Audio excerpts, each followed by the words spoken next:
formal a los cursos de la cuarta generación de la maestría en Historia y la tercera generación del doctorado en Historia que se imparte en el Instituto de Investigaciones Históricas de nuestra universidad.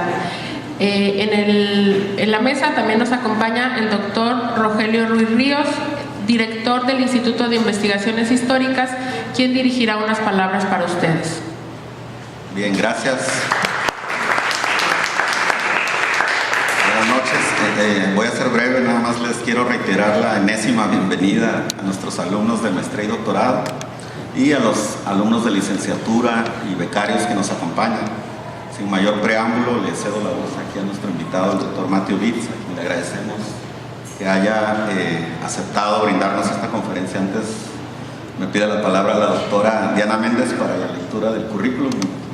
Así es, voy a dar algunas referencias sobre nuestro conferencista. El doctor Bitts obtuvo el doctorado en Historia de América Latina y el Caribe por la Universidad de Nueva York en el año 2010. Para la realización de su tesis recibió la beca Fulbright y la beca ACL Mellon. Realizó también una estancia postdoctoral en el Centro de Estudios México-Estados Unidos de UCSD, además de desempeñarse como profesor asistente de la Universidad de Dartmouth y ser becario del Instituto de Investigaciones Históricas de la UNAM. Ha publicado artículos en las prestigiadas revistas Hispanic American Historical Review, Estudios de Historia Moderna y Contemporánea y Mexican Studies, Estudios Mexicanos.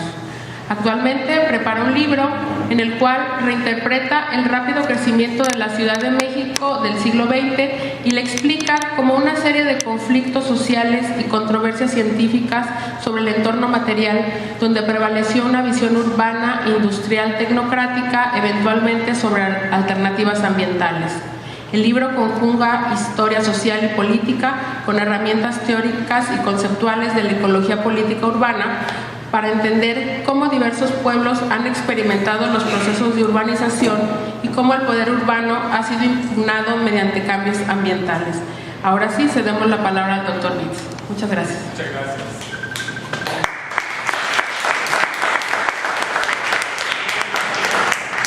¿Me pueden escuchar ahí atrás?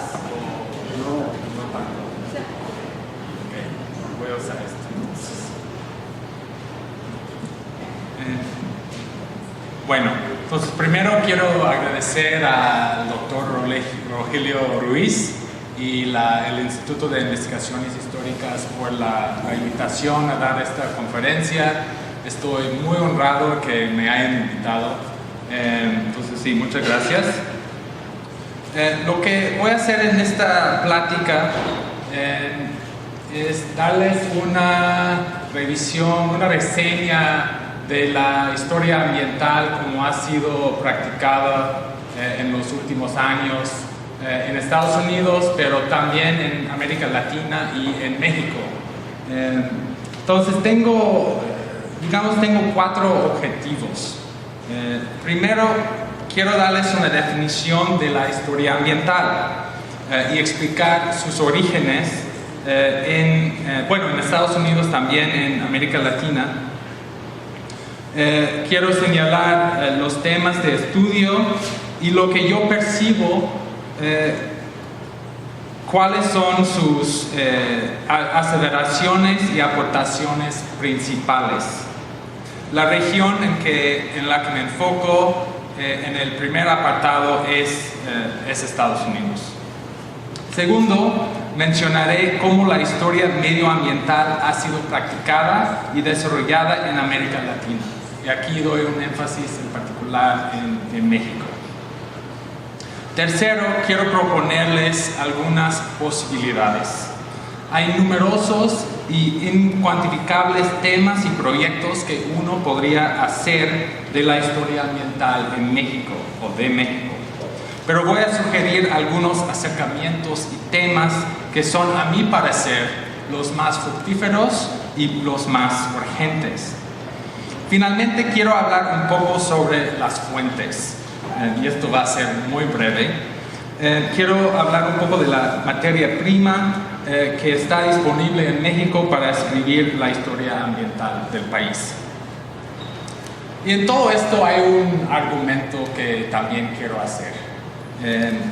un argumento que intercala y une a las distintas partes de esta plática.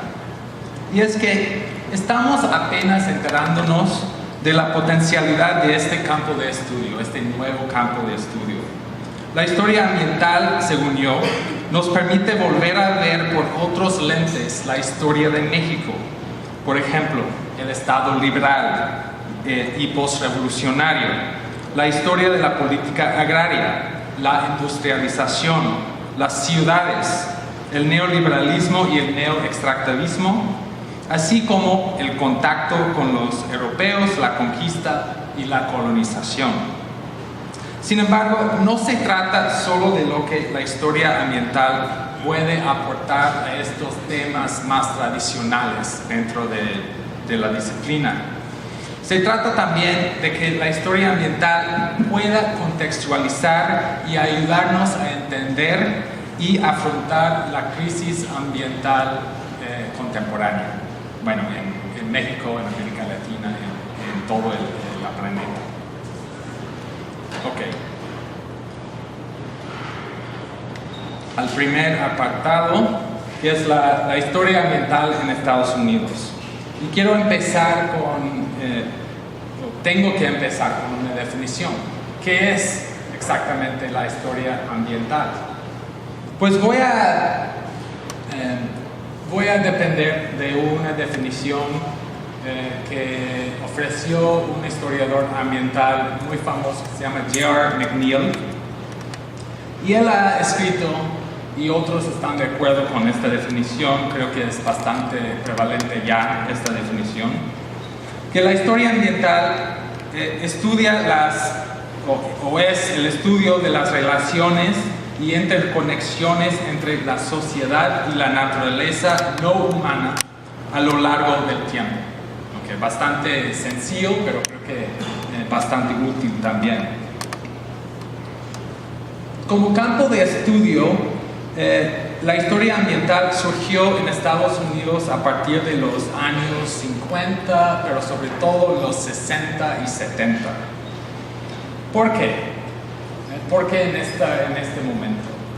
Creo que hay varios, ¿no? Hay varias orígenes, razones, pero voy a señalar uno, y es que, bueno, como cualquier campo de estudio en la historia, pues depende del contexto político, ¿no? Del momento político.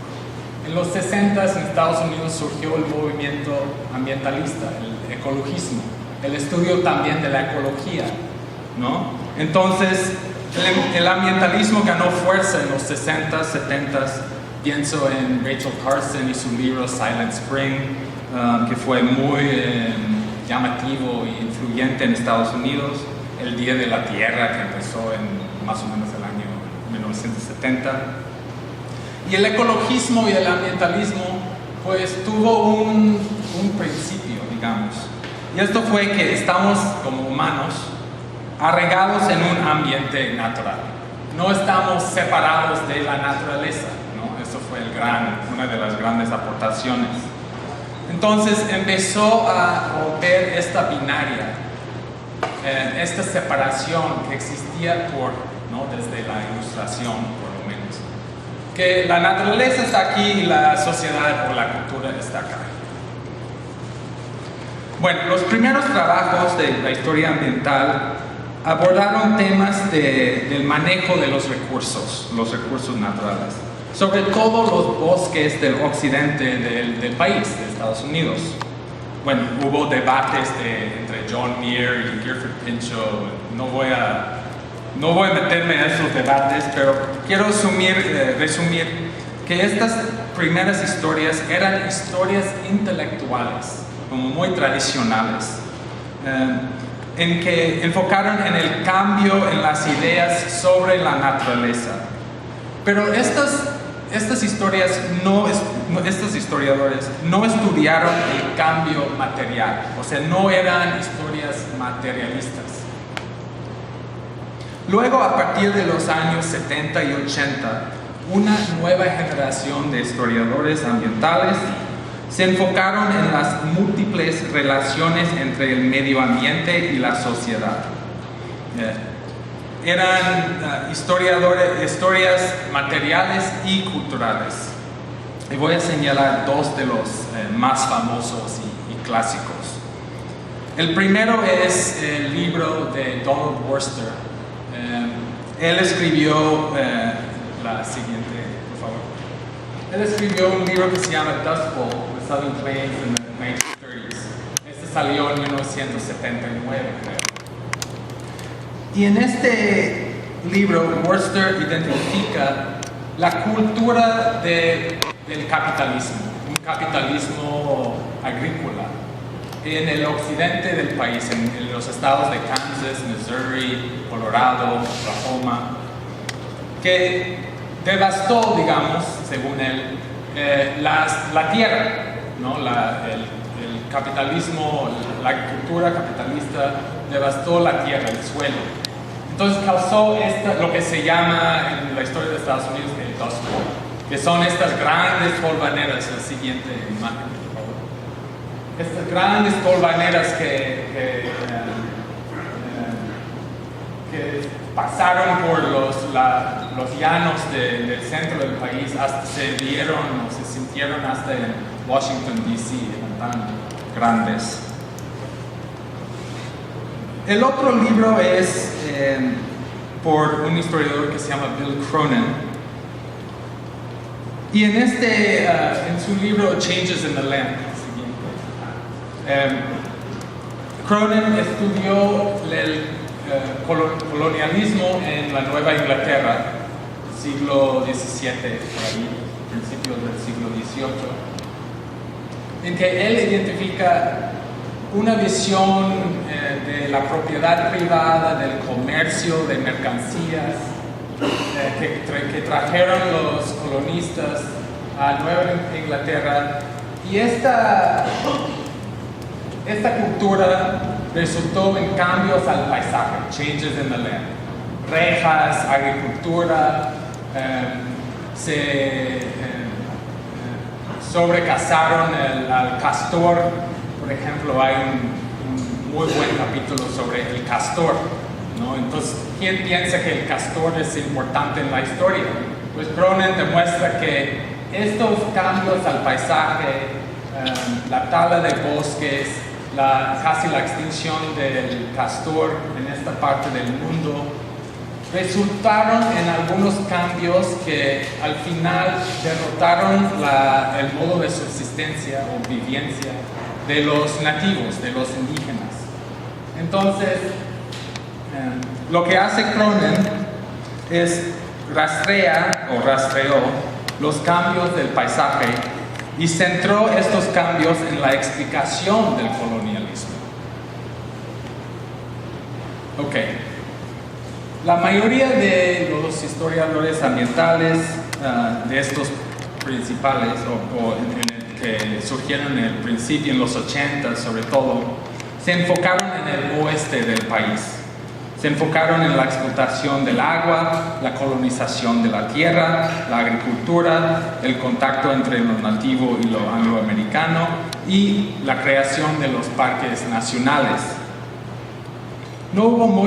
En estos trabajos no hubo mucho enfoque sobre lo mexicano, ¿no? el pasado mexicano del occidente del país, lo que para mí vislumbra las pretensiones nacionalistas de esta temprana historiografía.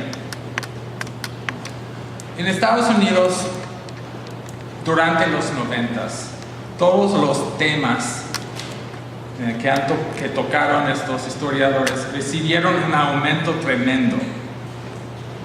Y se añadieron otros temas más y otros acercamientos de la historia ambiental.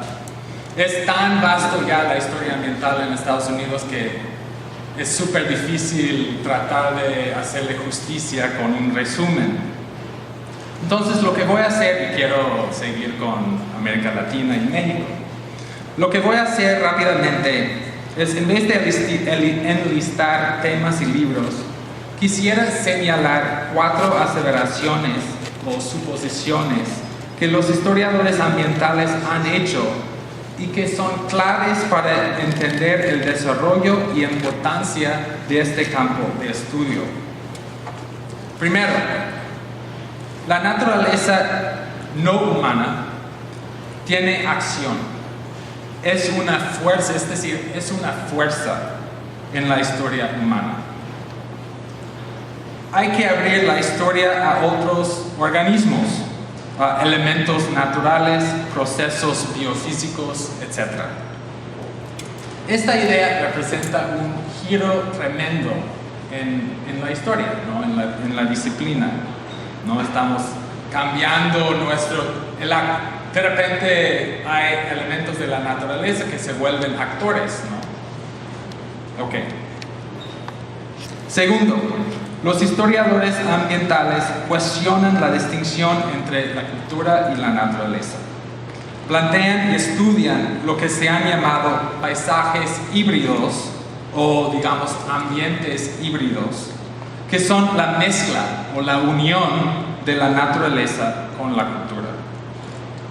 La naturaleza en esta suposición tiene acción, es una fuerza, pero esa acción es habilitada por la interacción entre fuerzas humanas y no humanas. Ok, entonces, ¿qué quiero decir por eso? Siguiente imagen. Un buen ejemplo de esto se encuentra en el libro de J.R. McNeill, que escribió recientemente, que se llama Mosquito Empires. En este libro, McNeill describe cómo la producción del azúcar y café en el Caribe y la urbanización en el Caribe creó un ambiente que facilitó la propagación de los mosquitos. Y los mosquitos como vectores, así se dice, como se llevaban, ¿no? el paludismo, el fiebre amarillo. Entonces,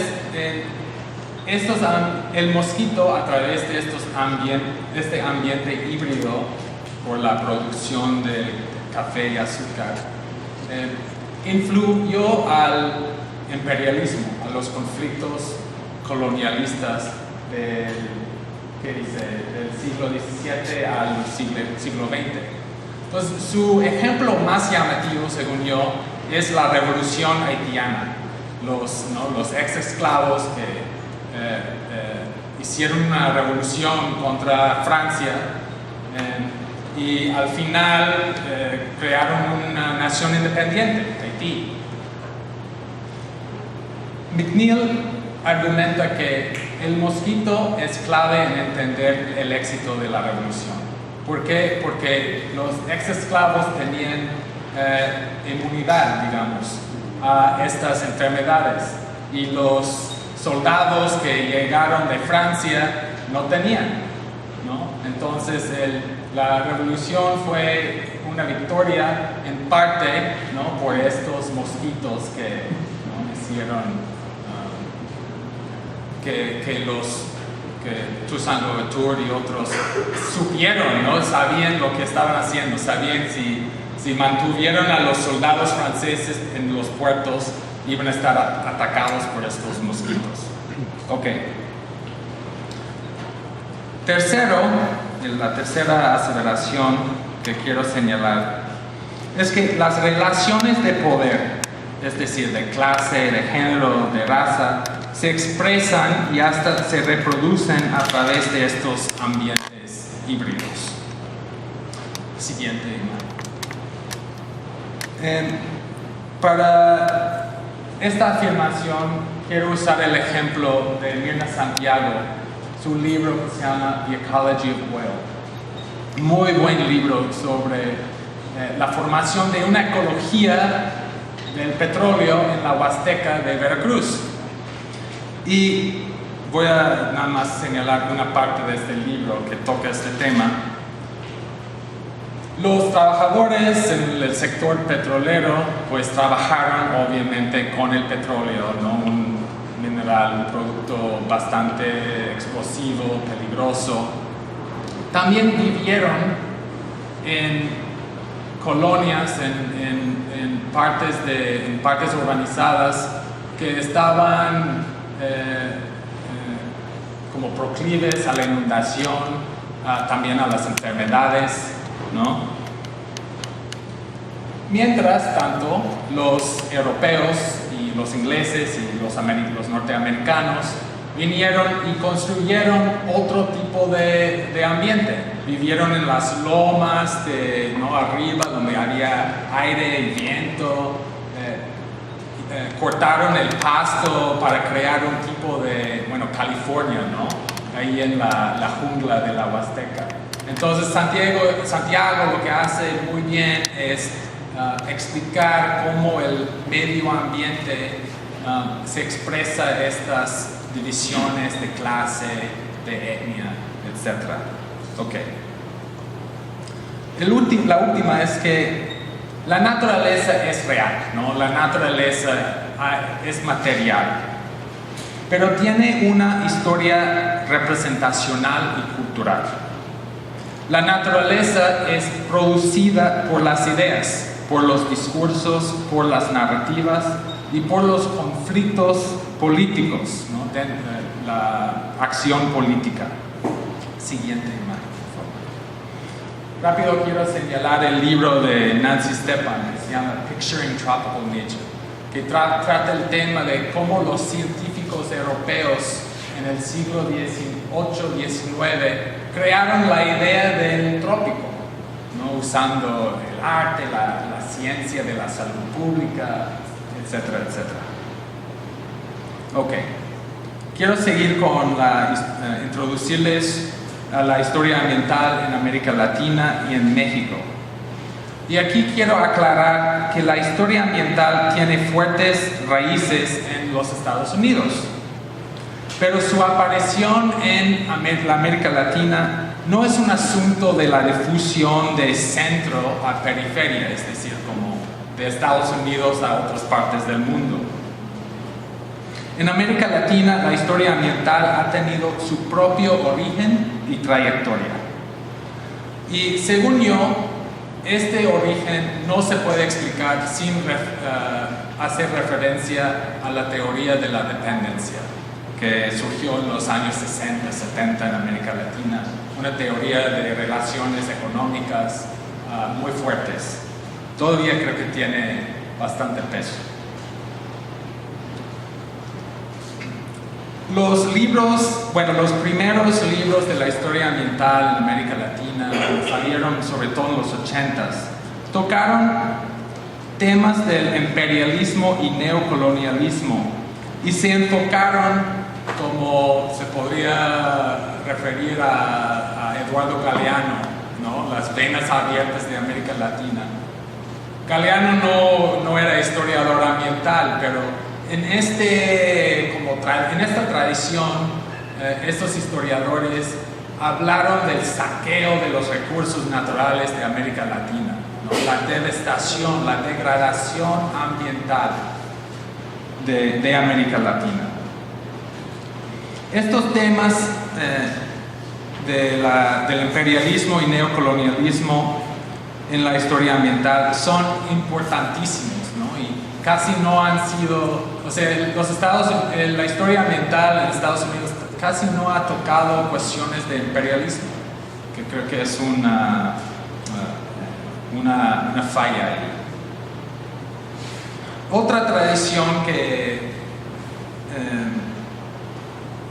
estudió al imperialismo fue de otra perspectiva de estudiar el imperialismo. En el contexto de la guerra en Vietnam, el historiador Alfred Crosby escribió su libro ya famoso que se llama Columbian Exchange. Siguiente imagen. O en español, el intercambio colombino. Crosby argumentó que, la conquista de los españoles a las Américas no fue por razones de superioridad cultural o de tecnología, fue por los microorganismos que llegaron con los españoles y devastaron, la población indígena. Esto ya es un argumento bastante conocido, y según yo viene de este libro, que la conquista fue ayudada por sarampión, la viruela, ¿no? Y pues lo puso en el contexto del intercambio colombino, que no hubo mucho intercambio de organismos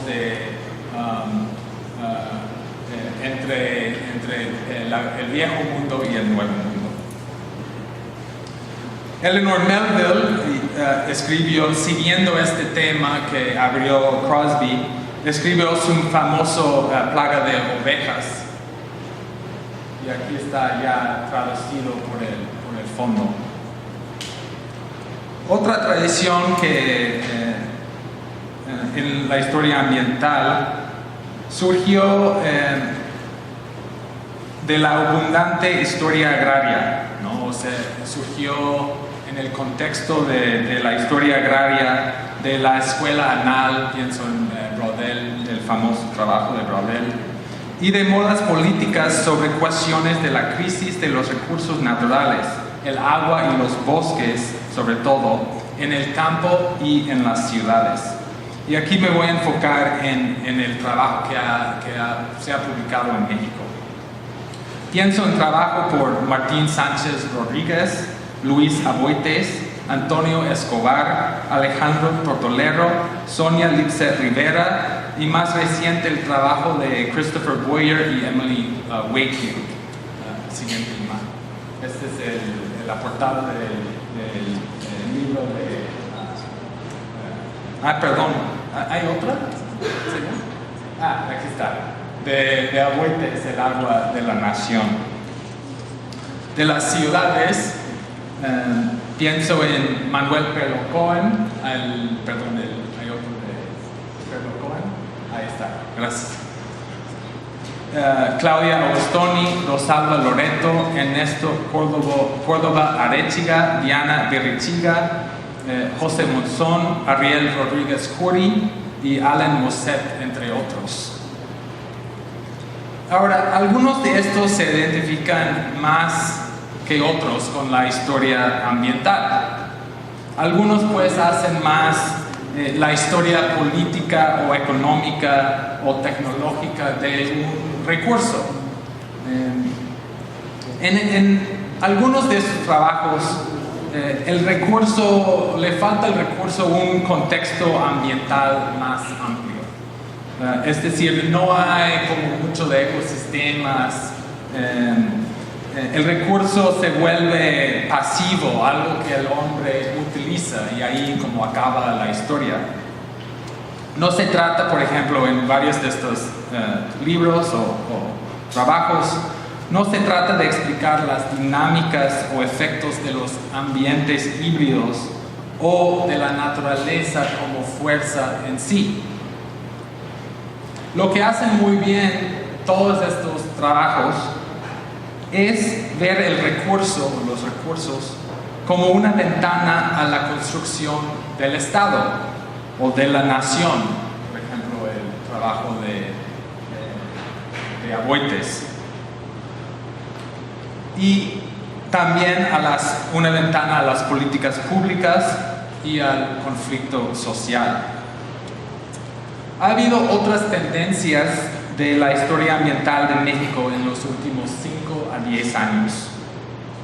Siguen los investigadores explorando cuestiones de la formación del Estado y la nación por el lente del medio ambiente. Pienso en el trabajo de Jorge Cañizares Esquerra en la Universidad de Texas en Austin.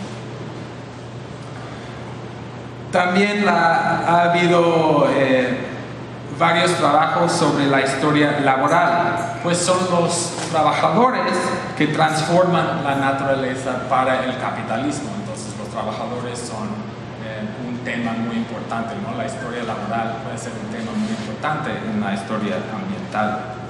Y aquí pienso en la obra del trabajo de Angus Wright, que es un historiador también, antropólogo, que escribió un buenísimo libro, The Death of Ramón González, que se enfoca en la historia laboral de los terrenos agrícolas en Sinaloa, ¿no? El uso de las pesticidas y fertilizantes y todo eso. También ha habido estudios de la ciencia y la tecnología que buscan entender las diferentes y cambiantes ideas sobre la naturaleza, las aplicaciones tecnológicas y sus efectos sobre el ambiente y cómo el medio ambiente, el cambio ambiental, moldeó a las tecnologías. Y aquí pienso en el trabajo de Vera Candiani, su libro que se publicó el año pasado sobre el desagüe del Valle de México y toda la tecnología y el conocimiento técnico que ayudó a desarrollar o llevar a cabo este proyecto. Y la otra tendencia ha sido la agroecología, el estudio de agroecosistemas y cómo los agroecosistemas afectan a las relaciones sociales en distintos espacios y en distintas épocas: la prehispánica, la colonia tardía, el porfiriato y la posrevolución. Teresa Rojas Rabiela, Martín Sánchez Rodríguez, Sterling Evans y Michael Wolf vienen al recuerdo. Esta es la portada del libro de Sterling Evans, muy buen libro sobre el cultivo del henequen en Yucatán y lo conecta con la agricultura del trigo, ¿no? El cultivo del trigo en Canadá y en Estados Unidos.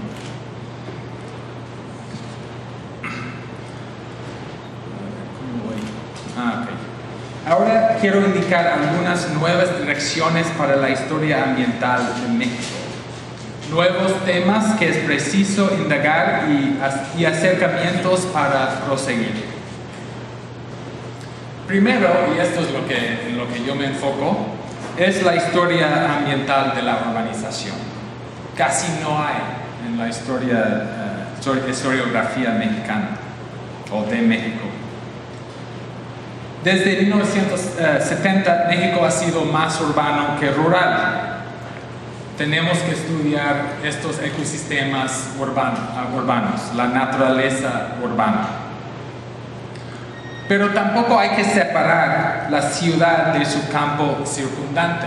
Se puede hacer historias de la urbanización que se extienden a distintos espacios, ¿no? Alrededor de la ciudad. Pues las ciudades jalan recursos, tratan de controlar territorio en los hinterland, ¿no? En el campo, y sueltan desperdicios. Esto es más obvio tal vez en el DF, ¿no? Pensamos en megalópolis que se ha vuelto, pero con más y más urbanización creo que es un tema importantísimo para otras ciudades, ¿no? Para otros casos de urbanización. Segundo, creo que es importante estudiar la historia de la energía, el uso de la energía.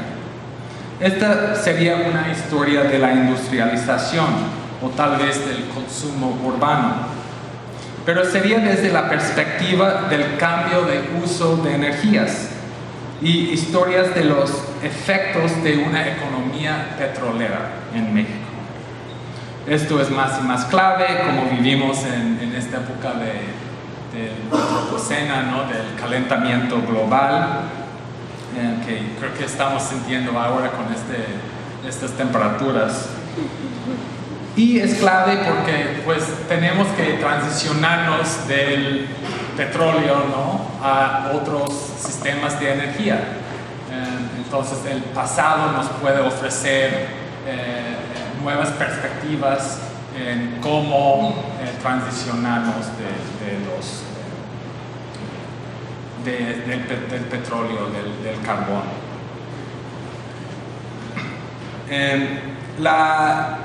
Y nada más para dar un ejemplo, por ejemplo, todos los conflictos por Juchitán, en Oaxaca, el istmo, sobre la energía eólica, ¿no? Este es, ¿no? Un tema muy importante y solo se va a aumentar, ¿no? Entonces podemos estudiar la historia de pasadas transiciones energéticas para saber lo que nos afrontamos ahora. También la energía nuclear en México, ¿no? ¿no? Hay muy pocos estudios, por ejemplo, sobre la Laguna Verde. Ese es otro tema importante. Hacen falta historias de los desastres naturales y socionaturales. Por ejemplo, sobre las sequías. Está el trabajo de Enrique Florescano, pero según yo ese trabajo provoca más preguntas que respuestas. Hay mucho más que tenemos que indagar de las sequías mexicanas. Sobre los huracanes, las inundaciones, los accidentes industriales y por supuesto los terremotos. Pensando en la Ciudad de México, todavía no tenemos una historia ambiental y social del terremoto del 85. Los desastres sirven como ventana a las fallas sociales, a las políticas del Estado y a la cultura popular. Y también el conocimiento técnico, ¿no? De ingeniería, de arquitectura, ciencia de los terremotos. También necesitamos otras historias laborales. Hay cuestiones de la historia de la justicia ambiental en las maquiladoras de la frontera, por ejemplo. Nos falta más historias sobre las minerías del país. Y hace falta una historia ambiental de la agricultura. Digamos, desde la reforma agraria de 1917 a la Revolución Verde. Una historia que se enfoca en el agua, en el suelo, en los bosques, también en las prácticas agrícolas. Y termino aquí con otra sugerencia más. Es que nos faltan historias que cruzan fronteras y límites. Y esta noción está basada en el hecho de que la naturaleza no obedece las fronteras que ponemos, ¿no? No obedece los límites políticos. Ok. Un ejemplo de este tipo de historia es el reciente libro de Samuel Truett. Siguiente. Este viene primero, perdón. Está el de Samuel Truett, también está el historiador investigador aquí en Históricas de la UABC, Marco Antonio Samaniego, y el libro recién de Samuel Truett sobre fugitive landscapes en la frontera. Siguiendo esta línea, no tenemos historia, o sea, tenemos que salir también de la tierra firme. Se puede hacer historias ambientales de los mares, ¿no? Un país con tanta costa y no tenemos historias ambientales de las costas, por ejemplo, el turismo, o de la pesca, pensando en la crisis de sobrepesca que afrontamos ahora y la contaminación de los mares. Ok, muy bien. Voy a terminar con una descripción rápida de las fuentes que se puede utilizar para hacer la historia ambiental de México. Y yo, bueno, me voy a enfocar en el DF, que tiene sentido, ¿no? Pero también creo que refleja mi chilangocentrismo y por eso, perdón. Obviamente también hay muchos archivos y bibliotecas municipales y estatales que pueden servir dependiendo del caso de estudio o la región de estudio.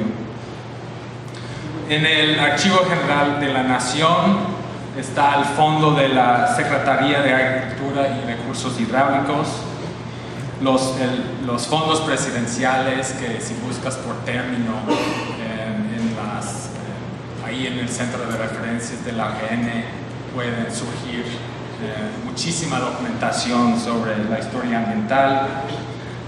Los fondos de la Secretaría de Comunicación y Obras Públicas, también muy importante. Está ahí los documentos del Departamento de Petróleo. Algunos no están clasificados, pero están muchos documentos de la Comisión Nacional de Agua. y la Comisión Nacional de Energía Nuclear. Seguro hay mucho más que estoy omitiendo. En el Archivo General Agrario, pues es un archivo, creo que todavía no está siendo usado como debería estar usado, como lo deberíamos usar, pero está lleno de documentación sobre el suelo, sobre la tierra, ¿no? El suelo, los bosques, el agua, conflictos por los recursos naturales, cambio ambiental, ¿no? Te da una idea del cambio ambiental en distintas zonas, ¿no? En distintos pueblos. El Archivo Histórico del Agua, ¿no? Creo que México es el único país en América Latina que tiene un archivo así del agua.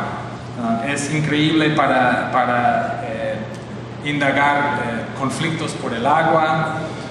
Tiene mucha material técnica que al principio, cuando empecé a estudiar la historia ambiental, me aburrió muchísimo estudiar estas técnicas, pero más y más estoy agarrando la onda y está súper útil para pensar en cómo los ingenieros piensan en transformar la naturaleza y controlarlo. Están ahí los fondos de las comisiones de cuencas de los 50s y 60s.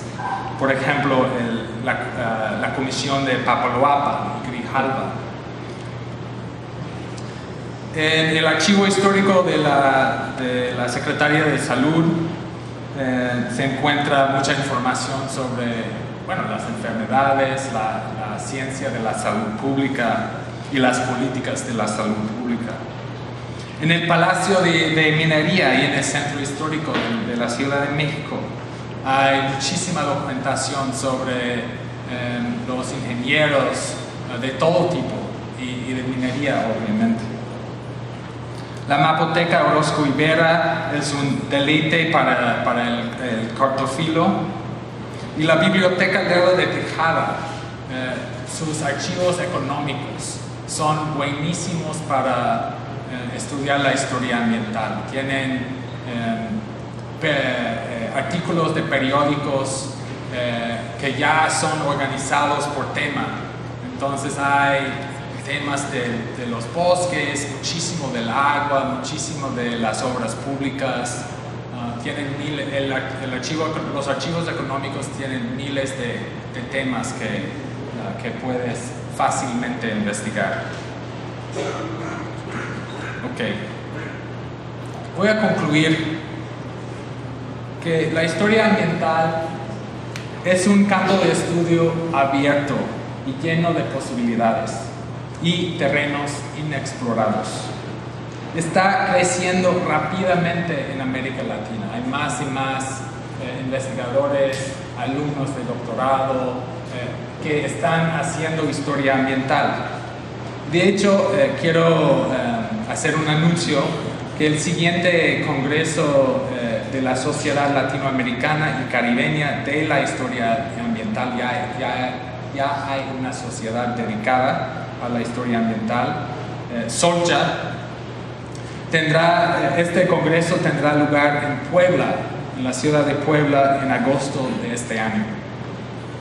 Es cierto que no toda la historia requiere una óptica ambiental, pero como decía una historiadora ambiental de Estados Unidos, Ellen Stroud, escribió esto hace una década y estoy parafraseando: al rastrear los caminos de la tierra, el agua, la energía, los animales y otros elementos naturales de un lugar a otro, enriquecemos nuestro conocimiento de la condición humana y de nuestra existencia en este planeta. Bueno, muchas gracias.